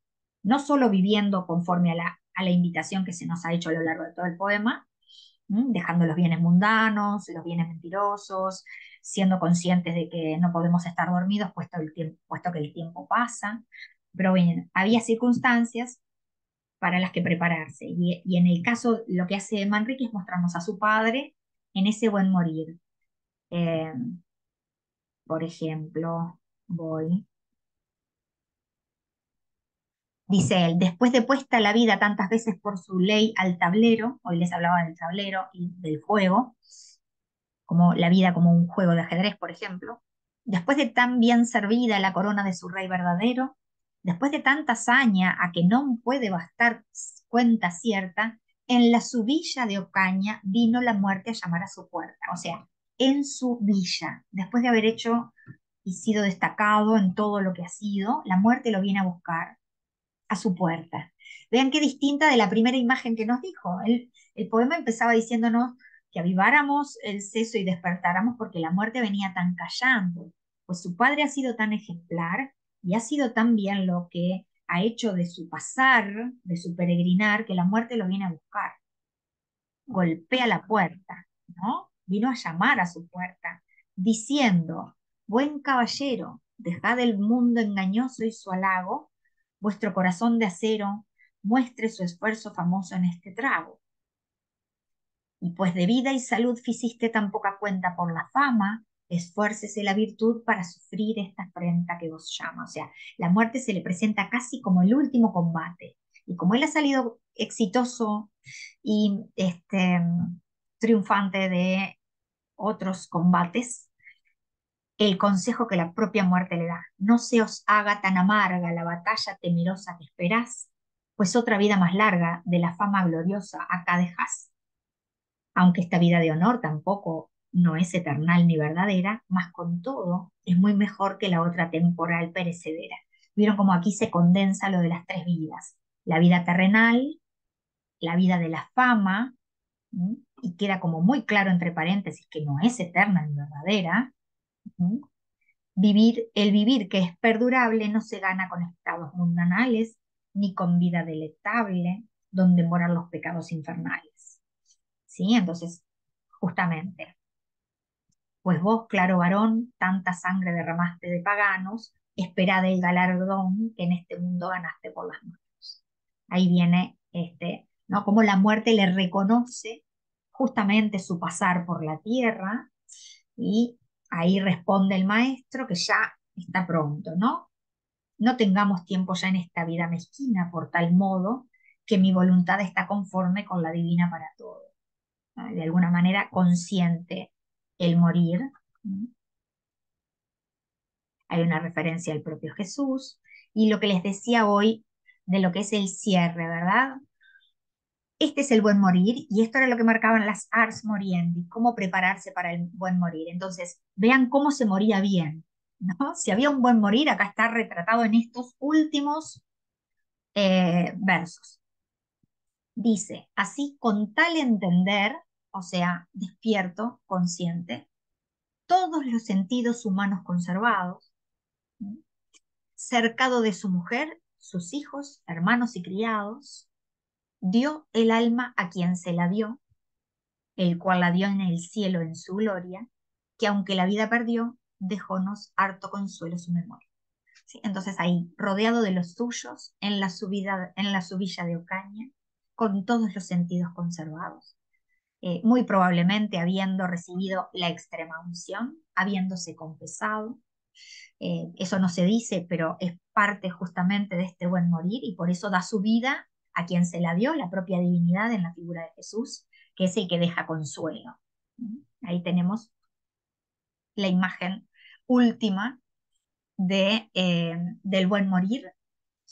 Y yo les decía que es todo lo contrario a una muerte accidental. Morir accidentalmente implicaba, por ejemplo, no poder confesarse, no poder recibir la extrema unción, no poder arrepentirse de los pecados. Por eso era sospechoso. Quien moría en un accidente podía estar, eso podía ser una señal de una vida pecadora o pecaminosa. Había una sospecha a propósito de una muerte accidental. Ni que hablar, y ahí retomo lo que pasó con la peste, porque justamente una peste es como una maldición del propio Dios, en tanto esa era un tipo de muerte colectiva que impedía incluso que se pudieran seguir los rituales más humanos, dar cristiana sepultura, estar todos rodeando a quien iba a morir, en su casa, justamente, si hay algo que la peste, por eso fue decisiva en cuanto al pensamiento a propósito de la muerte, porque de alguna manera la peste y lo que implicó generó mucha crisis y dudas de esto que Manrique está aquí casi que dogmáticamente planteando en el siglo XV, ¿verdad? Eh, el hecho de enfermarse colectivamente, de morir a tal número y calidad que implicaba que ni siquiera se enterraban dignamente los cadáveres, la pestilencia, en fin, no quiero ser reiterativa en esto, hemos pasado modernamente un, un periodo de pandemia que de alguna manera es, una vez más, la peste negra, así que no me quiero detener mucho en eso, pero sabemos de qué hablamos, de lo que significa y de lo que implicó de pronto no poder acompañar, en fin, ¿no? Eso que Manrique está destacando en su padre, que lo está mm, casi que poniendo en el lugar del ejemplo a seguir, bueno, es justamente lo que puede la poesía, ¿verdad? Lo que la poesía genera. Eh, y entonces, bueno, hay muchísimo más para decir de esto, pero evidentemente no me dan los tiempos. En todo caso, lo retomaremos si podemos con Celestina o con algún romance. Y no quería dejar pasar el tema que tenemos pendiente, que es el tema del amor, que ni cerca de que nos podamos acercar a él en los 15 más o menos minutos que nos quedan, creo que más o menos, un poquito menos. Pero como Manrique no solo es un poeta que reflexiona a propósito de nuestra condición temporal mundana, sino que también reflexiona y escribe poesía de amor, les quería leer algunos poemas para instalar, aunque sea dejar planteado, uno de los grandes, pero grandes aportes de la literatura medieval, no solo en lengua castellana, pero sí en lengua romance, a propósito del tema del amor. ¿Sí? Básicamente, quizás ya hayan estudiado este tema, lo hayan abordado, pero lo vamos a ir profundizando en alguna medida. Eh, tenemos a la Edad Media arriban dos grandes líneas de la discursividad del amor. Una realista, podríamos decir, y una idealista. Una de ellas instala el amor con intención de disfrute sexual, evidentemente condenado, ¿m? Pero es la línea realista. Y se instala en la Edad Media una línea con un autor que es Ovidio, quizá lo estudiaron, justamente su arte de amar. No tengo tiempo para que leamos a Ovidio, pero el arte de amar de Ovidio es, diríamos, casi que un libro de cómo conquistar mujeres primero y después a las mujeres cómo conquistar a los varones. Y obviamente que no tiene intenciones ninguna de espiritualidad, contención de las pasiones, sino todo lo contrario. Por eso hablamos de la beta o de la línea, beta no es el término, realista del amor. Y después hay toda una línea con mucha fuerza, pero muchísima, porque viene eh, desde distintos aportes poéticos y desde distintos pensamientos, lo árabe, Italia, los poetas provenzales, que es la línea idealista del amor, donde hablamos del amor cortés. En realidad el amor cortés es un conglomerado de propuestas, no es homogéneo, pero bueno, es uno de de las grandes líneas que instala la poética y la discursividad poética del amor en su vertiente idealizada. ¿Por qué? Porque bueno, pasamos, casi que podríamos decir, del amor mmm, al estilo ovidiano, a la gran creación, yo no sé si creación, pero por lo pronto propuesta de la poética del amor cortés, que puede ser en su vertiente del dolce stil novo, que puede ser en la línea petrarquista, que es justamente la del amor imposible. La apuesta en la discursividad del amor por un amor imposible es uno de los grandes aportes de la poesía medieval. ¿Por qué amor imposible? Bueno, porque justamente tenemos desde distintas realidades, la prohibición o la necesidad de controlar en los jóvenes las pasiones, porque se las entiende un desorden. El amor siempre fue escandaloso y lo sigue siendo y contradictorio. De eso van a hablar los poetas, pero las instituciones, Estado, Iglesia, por decir así muy en grandes rasgos, se van a unir en esto de que lo ideal es la contención de las pasiones. En la medida de que la contención de las pasiones no se pueda, para eso el matrimonio. Justamente, y sabemos nosotros que socialmente los matrimonios no suelen, en su gran mayoría, ser una opción libre de los contrayentes, sino un,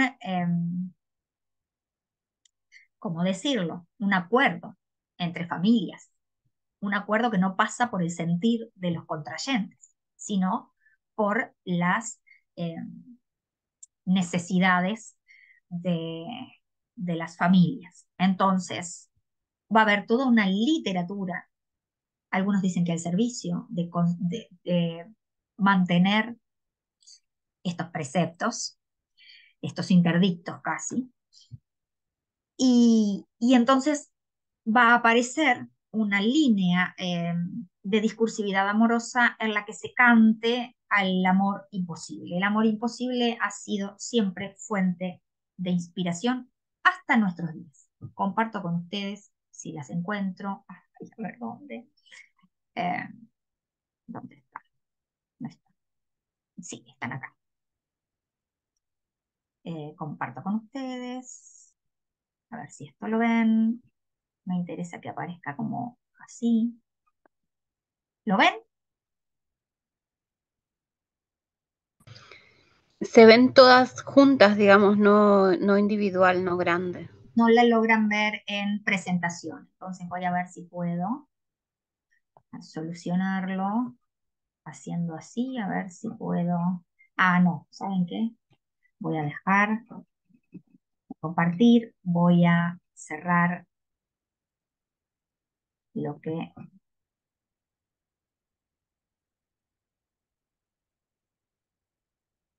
sí tenemos y ya lo voy a poner en presentación, cosa de que lo puedan ver, nada que no conozcan. ¿Mm? Pero me parece importante hacer entonces, a ver si puedo en el compartir pantalla ahora mostrarles la presentación. Psique y Eros, ¿los ven acá ahora? ¿O siguen Sí, viendo?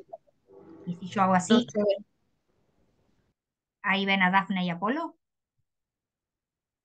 Sí, se ven, sí. Bueno, elegí a lo largo de todas las épocas las representaciones de la imposibilidad del amor, ¿sí? Que es el tema de la poesía de Manrique y de muchísimos otros.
Entonces, eso se los dejo simplemente como una galería de imposibilidades en sus múltiples versiones, pero justamente para eh, tener presente la, la trascendencia que ha tenido en nosotros y en nuestro pensamiento y en nuestro incluso accionar y sentir esa idea de el amor como una imposibilidad, ¿no? Entonces, les voy a leer uno de los textos de Manrique a propósito de un intento de definición del amor, y van a ver todos los tópicos que no los trabajamos, pero en algún momento los vamos a conversar, donde que hacen a la discursividad del amor. Es amor fuerza tan fuerte que fuerza toda razón, una fuerza de tal suerte que todo seso convierte en su fuerza y afición, una porfía forzosa que no se puede vencer, cuya fuerza porfiosa hacemos más poderosa queriéndonos defender. Es placer en que hay dolores, dolor en que hay alegría, un pesar en que hay dulzores, un esfuerzo en que hay temores, temor en que hay osadía, un placer en que hay enojos, una gloria en que hay pasión, una fe en que hay enojos, fuerza que hacen los ojos al seso y al corazón. Es una catividad sin parecer las presiones, un robo de libertad, un forzar de voluntad donde no valen razones, una sospecha celosa causada por el querer, una rabia deseosa que no sabe qué es la cosa que desea tanto ver. Es un modo de locura con las mudanzas que hace, una vez pone tristura, otra vez causa holgura, como lo quiere y le place. Un deseo que al ausente trabaja, pena y fatiga, un recelo que al presente hace callar lo que diga, teniendo pena que diga. Todas estas propiedades tiene el verdadero amor, el falso mil falsedades, mil mentiras, mil maldades, como fingido traidor. El toque para tocar cual amor es bien forjado, es sufrir el desamar que no puede comportar el falso sobredorar. Bueno, ahí está el fin del poema, en el que tenemos un intento por definir aquello que en esencia es contradictorio de sí mismo. Pero bueno, el poeta hace el intento, aquí tenemos justamente, y les decía, no me puedo detener, pero aparecen todos los tópicos, o buena parte de los tópicos, que hacen a este tipo de literatura que atraviesa todo, por lo menos desde el siglo XII, toda la discursividad sobre el amor. ¿Mm? Y que llega casi que a nuestros días. Los románticos van a retomar mucho de esto en el siglo XIX, pero bueno, se establece allí en los siglos XII, y a partir de allí tenemos justamente un aporte a la discursividad del amor en el caso de la poesía de Manrique, y con esto ya voy cerrando. eh, Como habrán visto, porque vimos solo un poema, ¿verdad? No podemos mucho más, pero hay un otro poema en el que, y con este voy a cerrar, se establece la idea de un yo deseante, que es el poeta, que podríamos en algún caso identificar con un posible trovador, y por eso se habla de poesía trovadoresca. Es la voz del poeta enamorado de alguien imposible, generalmente la señora del castillo. Hay una construcción de la dama, hay una construcción de la voz que emite el mensaje, que es la del amante, el enamorado, que sufre necesariamente por la actitud desdeñosa de la amada. El amor, en general, este amor imposible que les decía, atraviesa todo el conglomerado de lo que se considera amor cortés. Es un amor sufriente, y muchas veces hay dos vías, digamos, del mayor sufrir, y que de alguna manera disputan a cuál de las dos más imposible y más sufriente: el desdeño de la dama o la muerte de la misma. Pero lo que me interesa plantear, y por eso voy a leer un poema breve de Manrique para cerrar, es esto de que en realidad ella es una mera construcción, una pura construcción, casi que ni aparece, y menos que menos como objeto de deseo, perdón, como sujeto de deseo, sino justamente como la excusa para escribir los versos. ¿Tá? Dice el poeta: con dolorido cuidado, desgrado, pena y dolor, parto yo, triste amador, de amores desamparado, de amores, que no de amor. Y el corazón enemigo de lo que mi vida quiere, ni haya vida, ni muere, ni queda, ni va conmigo. sin ventura, desdichado, sin consuelo, sin favor, parto yo, triste, amador, de amores desamparado, de amores, que no de amor. Entonces, aquí creo que es la condensación de esto del amor imposible, el amor sufriente, la voz del yo que se concentra en su propio sentir, y cómo hay allí una explicitación muy importante de este tema, de esta poética del amor, que es que él se siente desamparado de amores, que no de amor. O sea, ni siquiera, y ahí el de amores, que no de amor, va en la línea de que en todo caso, eh, él no es que le falte la capacidad de amar, sino el objeto. Está desamparado de amores, que no de amor. Entonces, una de los rasgos de buena parte de esta poesía es esa en la que el poeta se concentra en su sentir, en la imposibilidad del amor, pero casi, les decía, con una distancia tal de la amada que parecería que no es necesaria, ¿sí? O sea, eso quería un poco dejar planteado porque, bueno, lo vamos a ir retomando. Y les agradezco una vez más la presencia, volvemos a agradecer a Aplu por este espacio. Quedo a disposición de lo que tengan, si dudas, aportes, me pueden mandar un mensaje a través del aula creada para que compartamos los materiales. Y bueno, nuestro próximo encuentro ya va a ser con los romances, así que los invito a discutir, si quieren traer lecturas, poemas, romances que queramos, que quieran ustedes analizar y leer, bienvenidos sean. Y seguramente retomemos algunas de estas líneas temáticas tan importantes como son la de la muerte y el amor, que van a aparecer también en los romances, aunque no exclusivamente, ¿verdad? Así que bueno, no sé si quieren preguntar algo, si quieren decir algo, y los escucho. No, muy, muy bueno, muchísimas gracias.